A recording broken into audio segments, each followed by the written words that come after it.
أعوذ بالله من الشيطان الرجيم بسم الله الرحمن الرحيم إن الحمد لله نحمده ونستغفره ونؤمن به ونتوب إليه من شرور أنفسنا وسيئات أعمالنا من يهد الله فهو المهتدي ومن يضلل فلا هادي الله ثم الصلاة والسلام على أشرف المرسلين نبي الله وحبيب الله سيدنا محمد رسول الله صلى الله عليه وسلم المبعوث رحمة للعالمين الصلاة والسلام الله على الأنبياء والمرسلين وعلى آله وعلى صحابه وعلى المهاجرين والأنصار وسالكين مسلكهم إلى يوم لا ظل إلا ظله السلام عليكم ورحمة الله وبركاته. nígbà tí a máa kí àwọn ọmọ ìyá wa nínú ẹ̀sìn Islam pẹ̀lú gbólóhùn ọlá gbólóhùn ìyìn ni tẹ́ pé kò síbi tá a gbé wọ̀ tí ó wọ̀ àti àárọ̀ àti ẹ̀ka àárọ̀ ẹ̀ka àsìn ẹ̀ka alẹ́ kò sí lè tí ó bá mu òun náà ni pé àlàáfíà ọlọ́run àti oore àjẹjẹtàn rẹ̀ kó máa bẹ ní kọ̀ọ̀kan wa gbé nínú ẹ̀sìn Islam àti gbogbo wa tá a jọ ń gbélé ayé lẹ́ẹ̀kan náà. Naam eléyìí yóò máa jẹ́ ìbánisọ̀rọ̀ nínú oṣù alápọ̀nlé tí a wà yìí tí ṣe ṣáàrù Ramadan. Kí ni yóò máa jẹ́ tọ́pìkì ìbáraẹnisọ̀rọ̀ gẹ́gẹ́ bá a ti ń sọ̀rọ̀ yìí òun náà ni hakul mar'i ala al mar'i òun náà ni ẹ̀tọ́ kí kó wá fún kó wá ní ẹ̀tọ́ rẹ̀. Ìwọ́n kó tó di pé á bẹ̀rẹ̀ adúpẹ́ fún ọlọ́run bọba àlékè ọlá ọba ọ̀gá àgbà ọba tó ní agbára tó sì dá gbogbo ayé ọba tó ṣe wípé la yus'alu amma yaf'al ọba tí n tó bá ṣe ẹnìkan kan ò tó bi ọlọ́run yóò sì bi gbogbo wa léèrè àfihàn kí ọlọ́run pé la ilaha illallah muhammadu rasulullah sallallahu alayhi wa sallam bẹ́ẹ̀ náà ni à ń yin oúnjẹ ọlọ́run tí í ṣe ànábì wa muhammad sallallahu alayhi wa sallam àfi àsàlátù àfi kí oúnjẹ ọlọ́run náà ọlọ́run dákun oore àsàlátù náà mọ́sàá ìmú bá ẹnì kọ̀ọ̀kan wa. Gẹ́gẹ́ bí tọ́pìkì tí a fẹ́ mú sẹ́ẹ̀rí tọ́pìkì yìí tí gbogbo wa láyé lápapọ̀ àtolówó inú wa àti mẹ̀kúnnù inú wa wàláì tàláì tá a bá mú lò kò ní sẹ́ni tí ó ní problem ṣùgbọ́n ìmúlò wa ló jẹ́ kọ́pọ̀lọpọ̀ wa ó ní problem because àìmọye ẹ̀tọ́ ẹlẹ́tọ̀ tí ń bẹ lọ́wọ́ kó wa tá a gbẹ́sẹ̀ lé tá a release ẹ̀ ẹlòmíràn mọ̀ pé àwọn ọ̀gbẹ́rù ẹlẹ́rù sọ́wọ́ nínú ẹbí tó wà tọ́lọ́run bá ti ṣe ọ́ lólówó tọ́lọ́run bá ti ṣe ọ́ ní nǹkan kan gbà pé ẹ̀tọ́ àwọn ẹbí rẹ̀ ń bẹ lọ́wọ́ rẹ̀ túláàsì ni kò rìlíìsì rẹ̀ fún wọn. ṣùgbọ́n ọ̀pọ̀lọpọ̀ wa àwa wo eléyìí lénìí àìmọ̀ ìwà tọ́lọ́run ṣe lọ́lọ́rọ̀ tọ́lọ́run ṣe lólówó kì í ṣe pé wọ́n lo nílàkàyè jùnú ayé kì í ṣe pé wọ́n lọ mọ̀yàn jùnú ayé túláàsì ni kó yọ̀ǹda nínú nǹkan tọ́lọ́run fún ọ kó o ṣe fáwọn èèyàn ajẹ́pọ̀ ọyọ sàká owó tọ́lọ́run fún ọ nu ọyọ sàká dáadáa ipò gbogbo ibi tó bá wà tọ́lọ́run fún ọnu ṣùgbọ́n ìwà ṣe ẹ̀tọ́ fáwọn ẹlẹ́tọ̀ ní mú parun báyàn gbogbo àwa baálé ilé náà tá a jọkùnrin ẹ̀tọ́ ìyàwó wa a ṣe bó ṣe yẹ ká ṣe ẹ̀tọ́ àwọn ọmọ wa a ṣe bó ṣe yẹ ká ṣe ẹ̀mẹ́yẹ àwọn ọkùnrin tó ṣe pé ẹ̀tọ́ ìyàwó wọn àti ẹ̀ sí rárá ìyàwó lọ́mọbọ́mọ ó ṣe jẹun òun náà bí àwọn ọmọ rẹ̀ ó ṣe jẹun bóun náà ó ṣe jẹun àwọn ọkùnrin kí làá fi ń sọkùnrin ọwọ́ àdọ́wọ́ ẹnìkọ̀ọ̀kan wa ìtọ́ka sí eléyìí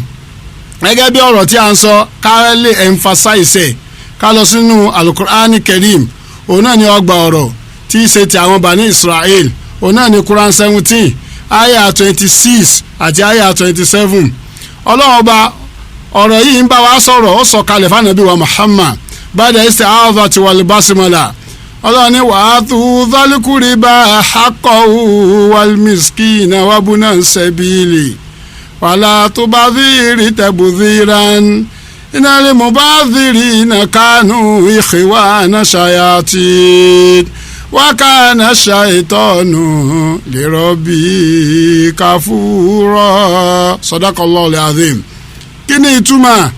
ọlọ́run ní wa'adhi dhal qurba haqqahu ọlọ́run dojúkọ ànábì wa Muhammad sallallahu alayhi wa sallam ọwọ́ ní kánàbí ọmọ sọ fún gbogbo ayẹyẹ nínú ayé yìí pé wa'adhi dhal qurba haqqahu ẹ fáwọn alásùnmọ́ yín ẹ fún wọn ní ẹ̀tọ́ wọn la ilaha illallah kódà kéèyàn wà ní ẹbí ìwọ nìkan lọ wá kẹtẹ̀fẹ̀ pẹ̀lú ọlátọ́lọ́run fún ọ túláàsì ni kó o fi nǹkan tó bá wà lọ́wọ́ rẹ kó o fi mú àwọn èèyàn ẹ̀gbọ́n rẹ àbúrò rẹ nídìílé àná ìdílé ìyá rẹ ìdílé bàbá rẹ àwọn ẹni sálùkùrìbá ó bẹ̀rẹ̀ látòrí your immediate family látòrí ìyàwó rẹ àwọn ọmọ rẹ bẹ́ẹ̀ náà làwọn òbí rẹ túláàsì ni kó o fún kó wá lẹ́tọ̀ọ́ wọn gbogbo wa láyé àwa fún kó wá lẹ́tọ̀ọ́ wa mọ́ àwa ń gbé ayé kọ̀ọ̀kan mi. Ànábì wa Muhammad Rasulullah sallallahu alayhi wa sallam ó ní ẹni yẹn kì í ṣe mùsùlùmí ẹni tó sùn lẹ́ni tó yó ṣùgbọ́n àwọn aládùúgbò rẹ̀ àwọn alábàágbé rẹ̀ wọ́n sùn lẹ́ni tẹ́bí ń pa la ilaha illallah sẹ́ẹ̀rí ilé ìta ń sọ yìí ó kó dààmú bá gbogbo wa láyé kò wá jẹ́ ká lè ṣàánú ara wa mọ́ àwọn tó náà àmọ́ ògbé wẹ̀ kí ló kàn wá nípa láìfù ẹ wàhálà ọba ṣẹlẹ̀ sí ọ kó ṣẹlẹ̀ sí ọ ibi tí àti ẹ̀dẹ́jà láìfù ara wa nìyẹn àwa ń bára wa ṣọ̀tá nínú ṣùgbọ́n àwa ń sọ̀rọ̀ ojú nígbà wípé ànáwó síra wa àwọn tó wà lọ́fíìsì náà wọ́n fáwọn èèyàn lẹ́tọ̀ọ́ wọn àwọn ọmọọṣẹ́ tí ń bẹ lábẹ́ yín ẹ̀ fún wọn lẹ́tọ̀ọ́ wọn ọlọ́ni akọ̀wú wálímísíkínà àwọn aláìní ọlọ́ni ẹ̀ fún wọn lẹ́tọ̀ọ́ wọn kò dìgbà tá a bá ṣẹ̀ wá gbéṣẹ́ fáwọn èèyàn pé a ṣẹ̀ wá gbéṣẹ́ fún ẹ bá wa ṣiṣẹ́ rárá túláàsì ni kájẹ́kẹ́gbẹ́ wa ọ̀rọ̀ nínú ayé káwọn èèyàn ó súnmọ́ wa ká lè fún kó wá ní ẹ̀tọ́ rẹ̀ eléyìí ó mú mi yà sí ibi ọ̀rọ̀ ìtàn kékeré tí mo fẹ́ sọ yìí kí gbogbo wa náà ká mú lò nígbà náà bí wa Musa aleyhi salatu wa salam ìkànnì àwọn ẹrú Ọlọ́run ó sọ fún Musa ó fi gbà kan tálíkà tí kò lówó lọ́wọ́ rárá kò ní kankan tálíkà ni òun àtìyàwó rẹ̀ gbogbo sẹ́ni wọ́n ṣe Ọlọ́run ọ̀rọ̀ wọn lọ́rọ̀ ọwọ́ ké lọ bá ànábì wa Musa aleyhi salatu wa salam ó ní ya Musa dákò bá a sọ fọlọ́hún òsì pọ̀ kọ́ lọ ran àwọn lọ́wọ́ Musa wa ní ọ̀ràn mi sẹ́ni jẹ́ ń jíṣẹ́ fọlọ́hún Musa wa lọ jíṣẹ́ fọlọ́hún pé ẹni bẹ́ẹ̀ bẹ́ẹ̀ Ọlọ́run ní Musa má wulẹ̀ dààmú ara rẹ̀ jìnnà ó yé mi nígbà tí ń ran ọ̀sẹ̀ bí mi Ọlọ́run bẹ́ẹ̀ bẹ́ẹ̀ Ọlọ́run wa ní ìwọ Musa bá ń jíṣẹ́ fún ẹrú náà sọ pé ní ọjọ́ orí rẹ̀ tó ti lò ó ti lóyún ṣùgbọ́n ní ọjọ́ orí tó kù tí ó ń lò àwọn Ọlọ́run àkọ owó mọ́ pẹ̀lú bó ṣe náwó Musa àwọn Ọlọ́run á wàá sí owó fún un ṣùgbọ́n ní ọjọ́ orí rẹ̀ tó kù tí ó lò yóò dá méjì yóò fi kan lówó bẹ́ẹ̀ náà ni yóò fi kan tòṣì sẹ́ẹ̀rí tó dáa sọ ìtàn tó wá sọ yìí gidi nẹjà lọ́wọ́ inú tíra àbámbẹ́ o yóò fi kan lówó nínú ọjọ́ orí rẹ̀ tó kù tí ó lò ẹ̀jẹ̀ àdá méjì ṣé kọ́wọ́ kọ́ lówó ni kó mú ni àbí yóò kọ́kọ́ tòṣì kó padà wá lówó Musa ní ẹ̀jẹ̀ ńlọ jíṣẹ́ fún anabi Musa alayhi salatu wa salam ó wá jíṣẹ́ fún arákùnrin náà ní dákun jẹ́ n sọ fún ìyàwó mi náà jẹ́ kí n seek opinion ìyàwó mi jẹ́mọ́ àwọn àtàkùn ọgbọ́n obìnrin ọ̀jẹ́ nǹkan kan ìwọ ló ń ṣera rẹ̀ tọ́ ọ bá ṣe dáadáa sí ìyàwó rẹ̀ yóò fọ ọ nímọ̀nà tí ó sì lálùbáríkà tí gbèsè ayé rẹ̀ yóò sì dá ṣùgbọ́n àwọn àníṣe àwọn fojú kọmanáìsì obìnrin ẹ wá wo ìmọ̀ràn tí obìnrin wá fún ọkọ rẹ̀ ó ní ìwọ ọkọ mi bá ń sọ fún ànábì Ọlọ́run sọ pé ìdá àkọ́kọ́ àfi tòṣì o àfi lówó ni tàbá fi ìdá àkọ́kọ́ yìí ní owó lọ eléyìí tó wá kù ẹja máa fi yùn ẹja àwọn ò fi tòṣì tọ́lọ́run bá kọ́ ọkùnrin ìwà jíṣẹ́ fún Musa wà lọ jíṣẹ́ fọlọ́run ìtọ́lọ́run wá rán Musa pé kọ́ lọ́ọ́ ṣe ìwà ń ṣe wàláhì láìpẹ́ láì jìnnà bó ṣe tibẹ̀ lówó nìyẹn dákun ẹja gbọ́dọ̀ tó fi jẹ̀mọ́ Allahu akbaru kabira nígbà tó wá ní owó lọ́wọ́ ìyàwó rẹ̀ wá sọ fọ́kọ pé jáwa náà ò ṣe báyìí ní extreme of their town nígbà yẹn that was then nígbà yẹn ní àbáwọ̀lú lẹ́yìn odi ìlú ìyàwó rẹ̀ wá fọ́kọ mọ́ràn yìí pé ṣèbówó yìí ti pọ̀ já lọ kọ́lé oúnjẹ síbẹ̀ wọ́n wá lọ kọ́lé síbẹ̀ wọ́n ṣe